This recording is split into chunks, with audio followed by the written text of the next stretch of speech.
уже опаздывает. 17:30, видишь, нет еще. Ладно, шалма. А попал, что?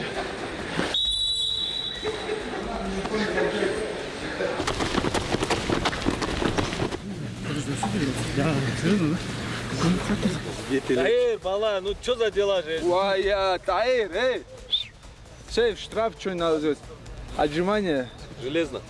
Давай 50 отжиманий. Нет, ты иди, я разберусь. Я хочу посмотреть, бро, ты иди, если разберусь. я опоздал, бы меня не оставил. Хорошо, Таир, Таир, давай отжимание. иди сюда. А что ты еще как будто на прогулку идешь, опоздал, а? Я не опоздал, во-первых. Как не опоздал? Опоздал, брат. Не. Сегодня у нас день борьбы проводит Акол. Честно говоря, сегодня можно было просто поиграться. Какие игры сделать и все, отдохнуть.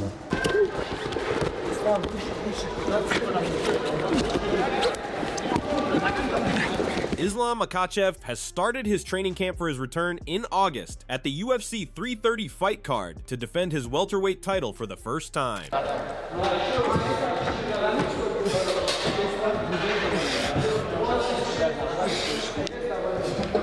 Больше нету.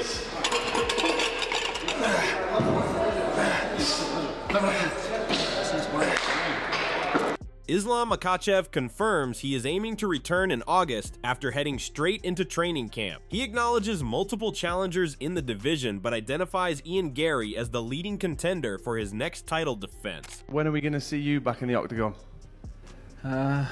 Right after here, I'm going to the camp, and I don't know, August, I will be ready.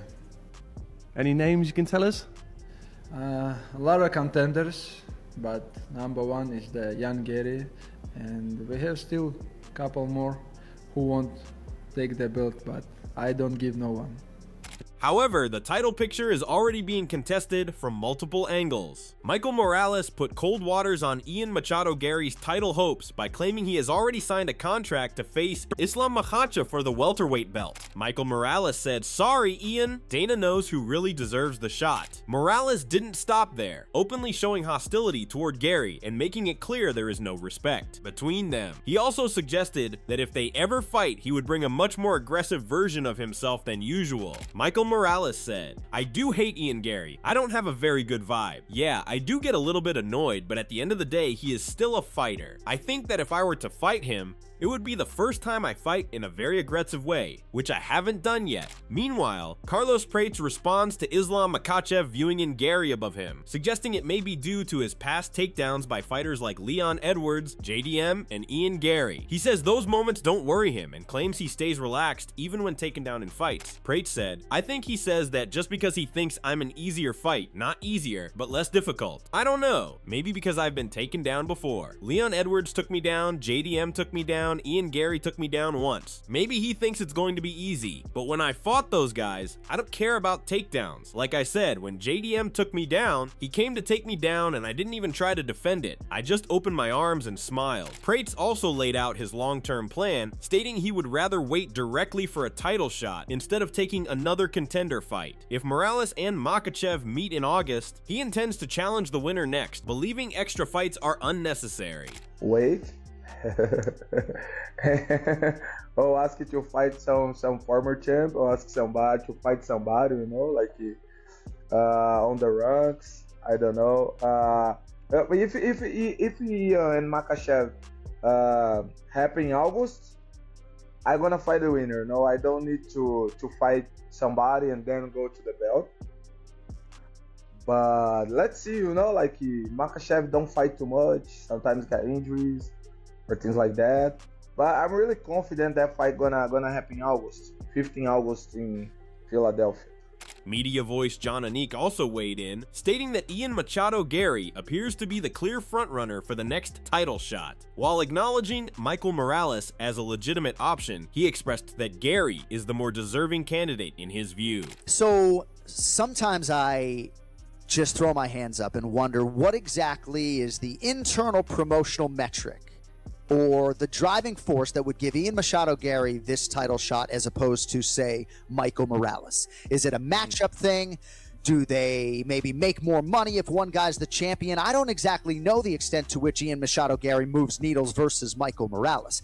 But I think straight meritocracy based on the body of work, despite the Ecuadorian Morales' undefeated record and the wildly sensational win over Sean Brady. I think based upon the body of work for Machado Gary, his willingness to step up all the time, even in the protest main event in Kansas City, I just feel like Makhachev versus Machado Gary is the fight. And I think it's a fascinating stylistic matchup as well. I think Morales eventually is going to get there. Looks like an absolute world beater. But depending on what sort of their internal methodology is, I think Machado Gary is going to be the guy, and I think he's the most deserving. From the champion side, Islam Makhachev emphasized that his priority is to retire while still holding gold. He expressed that he enjoys every part of being champion, from training camps to competition, though the exact timing of his exit remains unclear.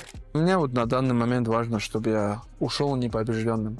Ну, непобежденным, не проиграть пояс и уйти в статус чемпиона. Но не знаю, когда это случится, потому что нравится быть в статусе чемпиона, нравится, вот, как я уже говорил, быть в форме, тренироваться, драться, вот так с ребятами выезжать. Пока мне это приносит удовольствие. Ну, вот отдыхал я сейчас 3 месяца, там 2-3 месяца был в разъездах, везде покатался. Это все быстро надоедает. Так и будет после завершения карьеры. Поиграю я этот падал, мотоцикл, лошади, там, на ферму. Надоест же это все когда-то. Ну, вот это...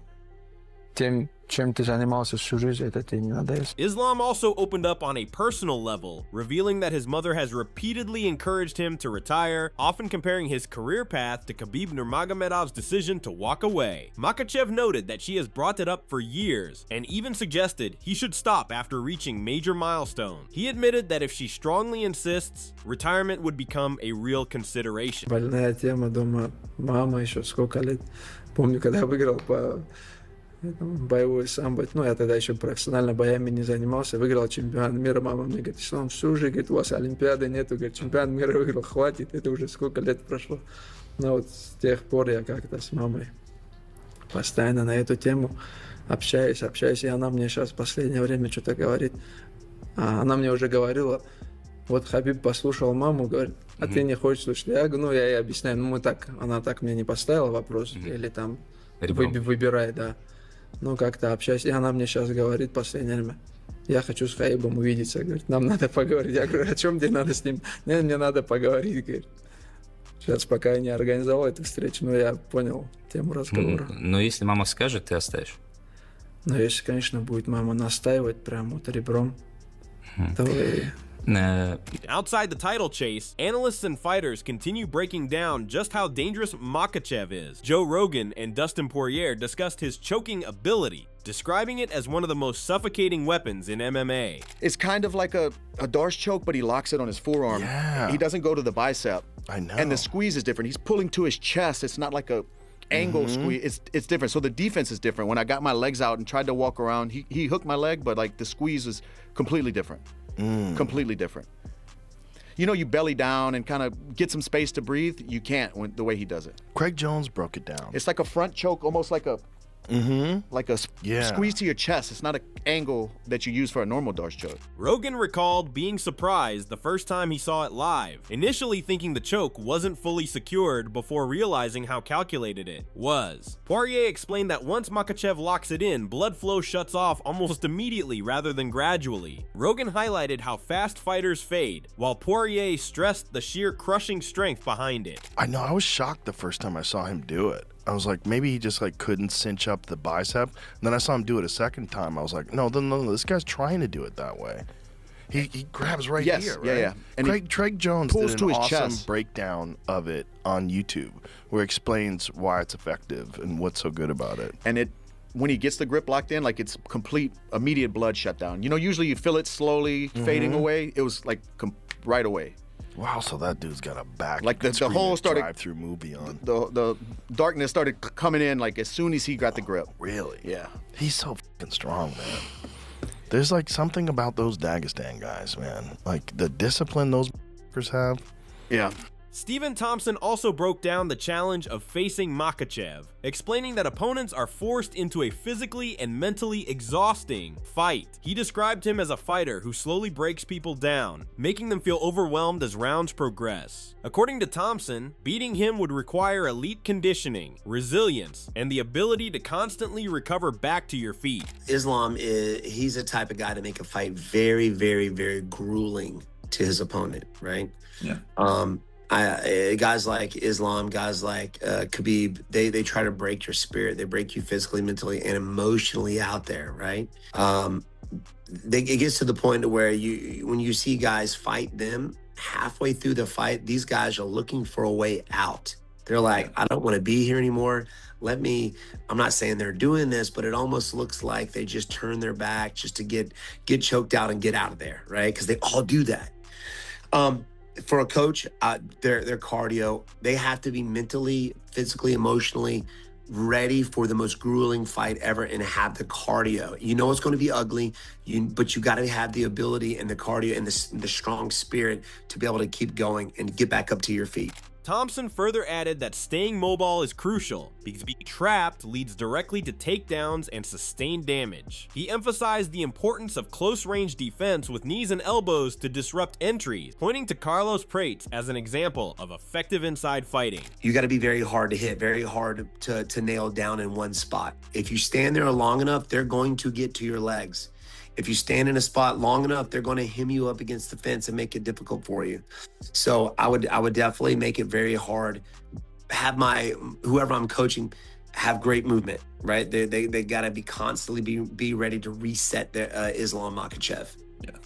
Two, it's going to be their last line of defense is going to be their knees and their elbows, that close range striking to make them pay to try to get on the inside. And I think Carlos Prates is very good at that with his elbows and his knees. Guys that try to close the gap on him, he's got very sneaky knees, and it makes guys not want to close the gap because they don't know when the knee's coming or when those elbows are coming. Looking ahead, Ilia Topuria has outlined plans to move up after his bout with Justin Gaethje at the White House event. He sees that fight as a stepping stone toward eventually challenging the welterweight champion. Ilia Topuria said, "After this fight, if the UFC wants to give me the opportunity to go up to the welterweight division and fight against the current champion, Islam Makhachev, I will be very happy. If you don't take risks, there's no champagne." On the other side, Islam Makhachev comments on the failed booking of a White House fight against Ilia Topuria, suggesting that Topuria and his team are fully aware of the reasons it did not materialize. He stops short of giving details, but implies there were behind-the-scenes factors involved in the matchup not coming together. Ну а сам бы с Топурией хотел, потому что рано или поздно встретиться. Много разговоров, много обсуждений по этому бою, но и сам Топурия знает, и его команда знает, почему в White-House не получился бой Топурия против Макхачева. Topuria, however, placed more blame on the promotion than on Makhachev himself, saying the UFC is the main obstacle preventing the fight from happening. It's crazy. I see him on Twitter just a couple of days ago saying he's ready to fight Ian Gary now. Yeah. And he's talking about signing a contract there, and I'm just sitting here like, why? I feel like we could have made this happen. I don't think that it's because of him that the fight is not happening. I truly believe that is that the UFC doesn't want to make it happen. Despite the stalled negotiations, Ilia Topuria downplays the importance of a potential fight with Islam Makhachev, saying his self-worth and achievements don't depend on it. He acknowledges Makhachev's success and calls their matchup a massive fight for UFC history, but adds that he would still be proud of his career even if the bout never happens. I would love it. It has to happen. I would love it. If the fight doesn't happen, do you feel like you could still solidify your career and walk away if it doesn't happen? For me personally, it wouldn't change like anything because at the same time, I don't hate him. I don't have anything personal for him. The thing is that he achieved great things in the sport. He's a double champion as me, like me. And if you do that crossover, me and Islam will be one of the biggest fights in the UFC history without any doubt. But if that fight never happens, I will be happy and proud about myself and my whole path. Anyways, I don't need Islam to feel realized or to feel happy or to feel proud about myself. You know what I mean? Ilya doubled down on that position, saying his legacy is already secure and that there is no personal rivalry or emotional need to prove anything against Makhachev. For me personally, it wouldn't change like anything, because at the same time, I don't hate him. I don't have anything personal for him. The thing is that he achieved great things in the sport. He's a double champion as me, like me. And if you do that crossover, me and Islam, it will be one of the biggest fights in the UFC history without any doubt. But if that fight never happens, I will be happy and proud about myself and my whole path. Anyways, I don't need Islam to feel realized or to feel happy or to feel proud about myself. You know what I mean? Yeah. To close the broader discussion, Dricus du Plessis praised Ilia Topuria as the sport's biggest current star, highlighting how quickly he has risen and how consistently he delivers highlight-level performances against elite competition. I think Ilia Topuria is the biggest star in the sport right now, and rightfully so. What he's been able to do is incredible. I'm a massive fan of his fight style because he doesn't just win, he does it spectacularly in ways that those people have never been won before, which is incredible. From a stylistic perspective, Merab Dvalishvili argues that Islam Makhachev would struggle to control Ilia Topuria on the ground, even if he manages to secure takedowns. He acknowledges Makhachev's dominance at welterweight, but argues that stylistic matchups make Topuria a uniquely difficult challenge who could resist being held down. If Makhachev takes Ilia down, he won't be able to hold Ilia down. That's the thing. Makhachev is a great fighter. I think he can beat everybody in 170, but except Ilia. Because style makes fight, and Ilia's style is gonna be worse for against Islam Makhachev. Islam Makhachev is one of the great and a very good guy. I have so much respect for him, but if they fight each other, I think Ilia is gonna win for sure. Merab Dvalishvili reveals he also struggled to take Ilia Topuria down during training, calling his defense extremely difficult to break. He credits Topuria's strength and well-rounded skills in both wrestling and striking as key reasons. He felt unable to secure takedowns. When trained with Ilia, how good was his takedown? Bro, Ilia is so good. I wasn't able to take him down. Like, it's impossible to take Ilia down, you know. He has a great takedown defense. Like, he's so strong, you know, like with the wrestling or striking, like, it's impossible. Adding further discussion related to the matchup, Benail Dariush believes Ilia Topuria is most dangerous at lightweight, where the size gap is smaller and the matchup would be more competitive. However, he feels a move to welterweight shifts the advantage towards Islam Makhachev, making it a much tougher fight for Topuria. As far as fighting Islam, I just think there's a big size difference. Do you think they'll play a big factor? I think the fight at 155 would have been much better for Ilia. I think at 155, Ilia had a very good shot. At 170, I don't think so. At 55, I would have put it 50-50. If not, if anything, I would have probably favored Ilia, because he doesn't have to cut a lot of weight. He's pretty strong for the division. He has massive punching power. He has great jiu-jitsu. He's in a good position. And if the fight goes into round 3, 4, 5, he's going to be the fresher guy because he's not cutting weight. But at 170, it's a massive weight difference, and Islam doesn't have to cut weight. Not too much weight anyways. That's it for the update as Islam Makhachev pushes deeper into camp, building toward his August return, while the UFC continues sorting out who will get the next shot at his welterweight title. Ian Gary remains a frontrunner, Michael Morales is aggressively making his case, and other contenders like Carlos Prates are positioning themselves for what comes next, keeping the division in constant motion. All eyes now move to the official announcement of his next opponent. Subscribe for more fight updates, breakdowns, and full coverage as this story continues to unfold.